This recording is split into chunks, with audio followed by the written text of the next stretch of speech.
Summary of Goodbye, Columbus by Philip Roth.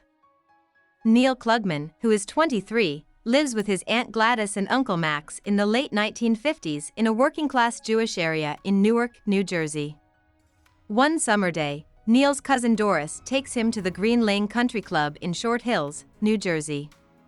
There, he meets Brenda Patimkin, who is 21 years old. Brenda is beautiful and has short, red hair. Before she jumps into the pool, she asks Neil to hold her glasses for her. Neil calls her that night and tells her who he is and asks if they can hang out. Yes, she does. Neil drives Brenda back to the club, where she and a friend are playing tennis. After she wins her match, she walks and sits with Neil and gets to know him. She tells him that she goes to school in Boston, which means Radcliffe, which is a sister college to Harvard. She also tells him that she had her bumpy nose fixed. Neil gives her her first kiss after they talk some more. Brenda and Neil will keep meeting at the club for the next week. As they play together in the pool, they start to feel more for each other. Neil meets Brenda's sporty older brother Ron and goes to her house in Short Hills for dinner, where he meets her 10-year-old sister Julie and her parents, Mr. and Mrs. Patimkin. He says that the Patimkins have a lot of money, which makes him feel uncomfortable at the dinner. Neil also works at the Newark Public Library. Just as he starts dating Brenda, a small African-American boy starts coming in every day to look at a book of Paul Gauguin's art. The boy likes the pictures of the Tahitian women the most, and he wishes his life could be as peaceful as the ones in the pictures. Neil gets why he likes the pictures so much, and he thinks Short Hills is just as beautiful. One night, Neil shows up at the Patimkins' house just as Ron and his parents are taking him to the airport. Ron is going to Milwaukee to see his lover Harriet. Brenda tells Neil to stay and keep an eye on Julie. Neil doesn't want much to do with Julie at first. Instead, he looks around the house and eats fruit from the Patimkins' fridge in the basement. He agrees to play ping pong with Julie when she catches him. He doesn't let up on her, though, and when he's 1 point away from winning, she cries and storms off. That night, after everyone else has gone to sleep, Neil and Brenda have their first kiss in the Patimkins' TV room. Neil thinks it's as sweet as if he had won the match against Julie. Over the next week and a half, the boy keeps coming back to the library to look at the Gauguin book. When an older white man comes in to check out the same book, Neil lies and says it is on hold so the boy can keep looking at it. In the meantime, Neil keeps seeing Brenda every night. One night, as the club is finishing, they go there, and Brenda suggests that they play a game. One person closes their eyes and watches while the other person swims laps in the pool. When the other person is done, they come back and give the first person a very wet kiss. During the game, Neil starts to worry that Brenda will just leave him. He clings to her and tells her he loves her when she comes back after being away for a long time.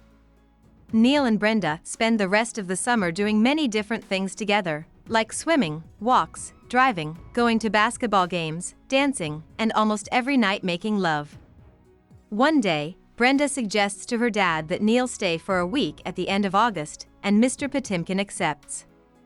When Neil tells Aunt Gladys about this, she doesn't believe that a Jewish family would live in Short Hills, but she agrees to let him go.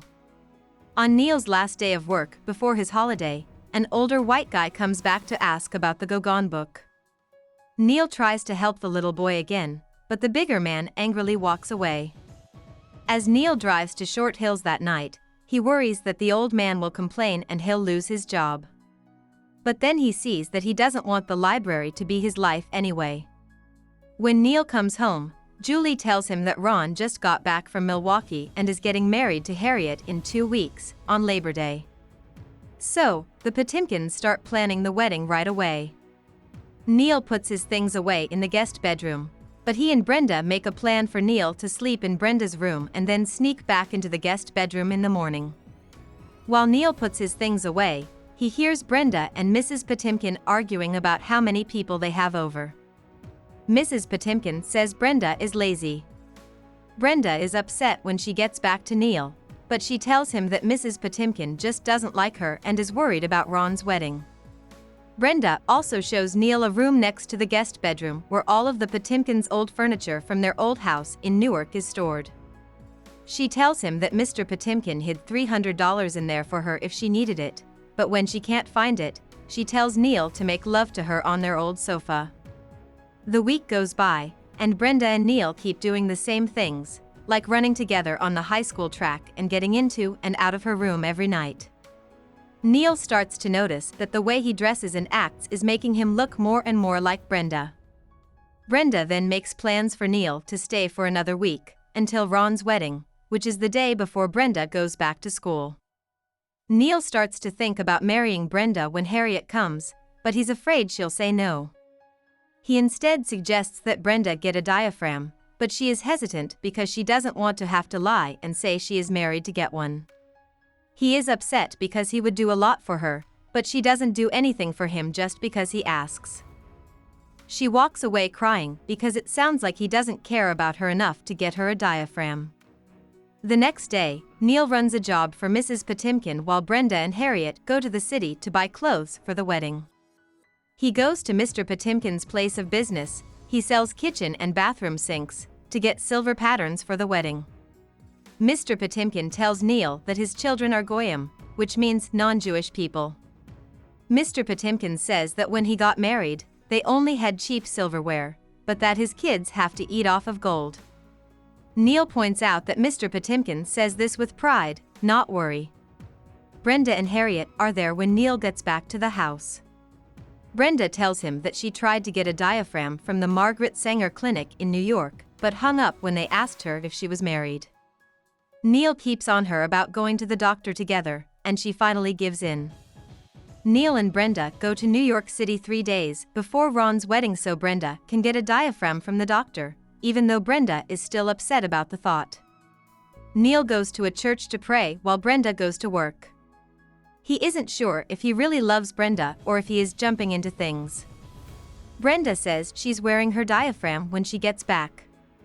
Neil tells her how much he cares for her.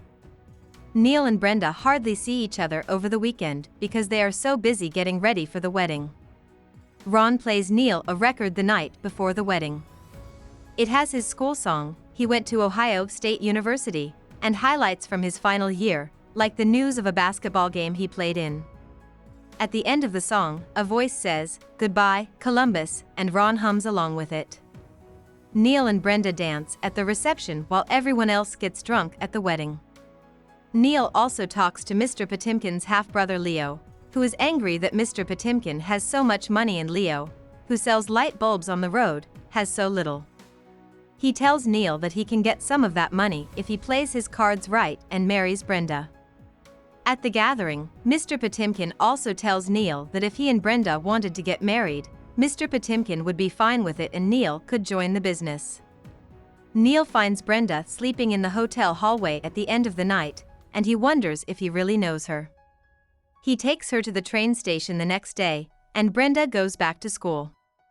Neil goes back to the library, where Mr. Scapello, his boss, tells him off for how he treated the older man. The book about Gauguin has been checked out, and Neil no longer sees the young boy.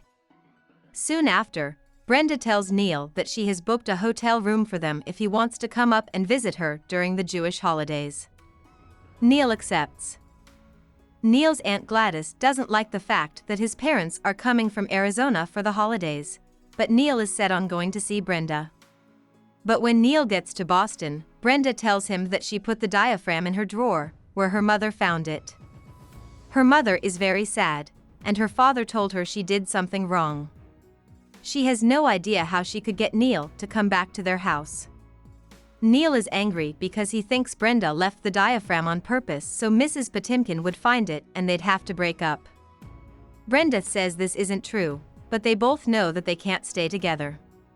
Neil leaves the hotel and thinks about how much their relationship was based on the idea of winning and losing, and how he probably loved her just because she was beautiful and rich. Neil takes a train back to New Jersey, and on the first day of the Jewish New Year, he arrives in Newark. About the author. Philip Roth was born in Newark, New Jersey, and grew up there with his Jewish family. Bess and Herman Roth, his parents, were second-generation Americans from Ukraine. Roth got his high school graduation from Weequahic in 1950 and then went to Rutgers University for a year. After that, he went to Bucknell University, where he got his Phi Beta Kappa and Magna Cum Laude degrees. Then, in 1955, he went to the University of Chicago and got an MA in English. For a short time, he taught in the writing program at the university. Roth joined the Army, but when he hurt his back, he was kicked out for health reasons. He then taught at the University of Iowa, Princeton, and the University of Pennsylvania. Roth released his first novella, Goodbye, Columbus, and a few short stories in 1959. They were quickly well received, and in 1960, Goodbye, Columbus won the National Book Award. Then, in 1962, Roth's first full-length book, Letting Go, came out. Roth's fourth book, Portnoy's Complaint, which had detailed sexual material and caused a lot of controversy, brought him even more fame and success. Roth's work is often semi-autobiographical and often has ideas about what it means to be Jewish, even though Roth was an atheist. Roth has written 26 novels, as well as non-fiction books and collections of short stories.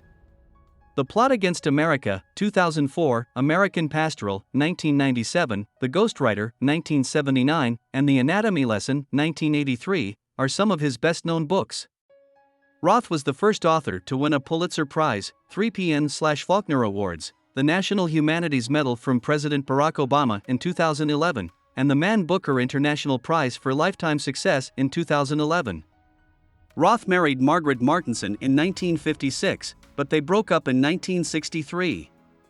Roth then got married to Claire Bloom in 1990, after living with her since 1976. They split up in 1994. Roth died in Manhattan in May 2018, and he was buried at the Bard College Cemetery. Hope we summarized it fully and you liked it. Please hit the like button and subscribe to our channel so that we are motivated to create more videos.